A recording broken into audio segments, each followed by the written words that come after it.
Good morning, everyone. How are you doing? So, I am going to go live today just to talk to you guys about the most commonly forgotten elements of a funnel. So, how are you doing today? Let me know. Give me a hashtag replay if you're watching on a replay. Obviously, say hello if you're watching live. And I can't believe this is going to be the last, potentially the last. I think it's going to be the last live of the year because we are off from next Thursday and then we'll be back on the Tuesday or Wednesday, 2023. So very, very exciting times. I hope everyone's very excited about Christmas. I know for those of you in the UK, you're probably hating me right now because I've had to close the windows because it's such a beautiful day. And I know it's bloody freezing there. So my heart is going out to you. I can't handle the cold. That's why I left England in the first place, literally just because of the cold. So I'm going to get right into it. So the most commonly forgotten elements of a funnel, and I couldn't decide kind of what order to put these in, so I'm just going to do it. No, I'm just going to do it at random. Okay, so the first, I'll do it I'll do it in order of obviousness. So the first one, because you might have guessed this one, is social proof. This one actually gets forgotten like a lot more commonly than you would imagine. So just bear with me a second. I'm just going to double check that I am live because I've had a bit of trouble with StreamYard lately. Yeah, okay, it does look like I am live. Okay, cool.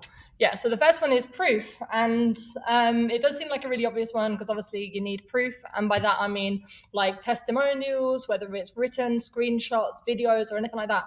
But it actually often does get forgotten. And the most important place for that to be is actually right next to where they're about to purchase, because that's where people have the most doubts about, whether they're making the right choice to actually invest or not.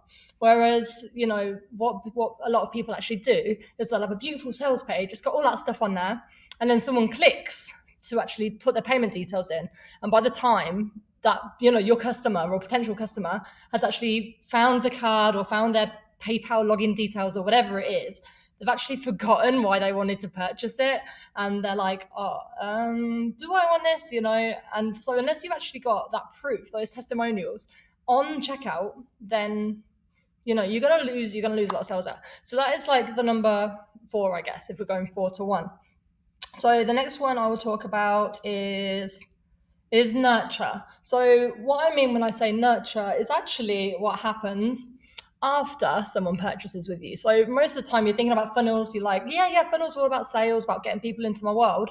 But in reality, it doesn't end there. Do you know how much easier it is to actually turn an existing customer into a repeat customer? Sorry, I don't know what's going on. I've got a bit of a really like funky kind of 60s quiff thing going on. But yeah, your conversion rates of existing clients is so much higher than from cold people who have never bought from you. It's so much easier to sell to someone who's already paid for your services than it is to get someone in off the street.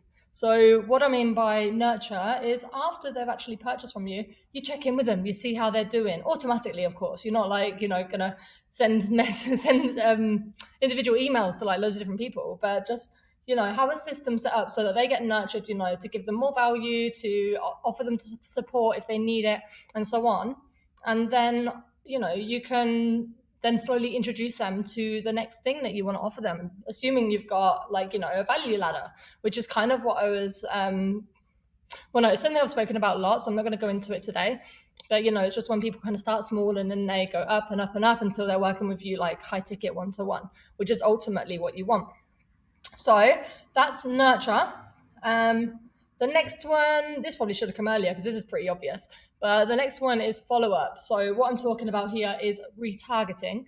And all that means is that if someone starts to do something and they don't complete an action, you then go and remind them to complete said action. So, they go on your sales page, but they don't actually purchase. Then later on, they see a Facebook or Google ad from you saying, hey, you forgot to purchase.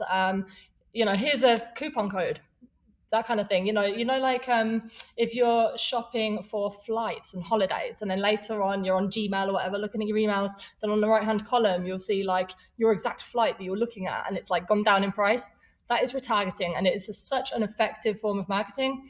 But a lot of people, they'll have a funnel in place, but they don't actually include this in there. So those people who forgot to purchase, because a lot of the time it wasn't that they backed out, it was just that they forgot. They got a phone call, they couldn't find their bank card. There are lots of reasons that people don't purchase. So if you follow up with them, then you don't always have to give a discount. Obviously, you can just remind them, but it just means that they're going to remember then to actually to actually purchase from you, basically. So that was number 3, or number 2 if we're going 4 to 1. I should have planned that, shouldn't I? And the last one, which I think everyone forgets about this, because even I have been known to forget to actually plan this in advance. But the last one is actually the most important thing that you need for a funnel to work, and that is traffic. Because no matter how fancy your funnel is, no matter what whistles and bells you've got, retargeting, nurture, proof, beautiful sales pages, great email automations, if you're not driving traffic into the top, then it's absolutely pointless. You can't you can't do anything. You can't check how anything's working. You can't get sales if people aren't going in. You've got no one to sell to. So what you need to plan before you actually build your funnel is how you're going to drive traffic there. Because you can't just build something and let it sit and expect it to sell itself, because marketing doesn't work like that, especially in such a busy world that we live in. So yeah, get your traffic sorted. So what you're going to do, are you going to send Facebook ads, Instagram ads, Google ads? Are you going to do organic posts? Are you going to use your profile, Instagram, LinkedIn? Are you going to do YouTube channel? Are you going to send people there from a blog? How are you going to do it? Make sure you've got that planned out, because that is like the ultimately most important part of any funnel, because without that, then you've got no one in your funnel. So I hope that's all clear. So I just want to make a quick announcement while I've got you here, which is that next month I am actually going to be doing a free 3-day series. And in that series, what I'm actually going to do is take you through the process of like mapping out and a kind of like a realistic and effective funnel, a profitable funnel that you could use in your business that's going to allow you to achieve your next 2023 goals. So I haven't officially launched it yet, because I just got my image back today. I wanted to launch it today, but yeah, so I'm going to actually be announcing that in the next few days. Everyone who signs up and participates actually does get a free funnel, which I probably should have mentioned earlier on.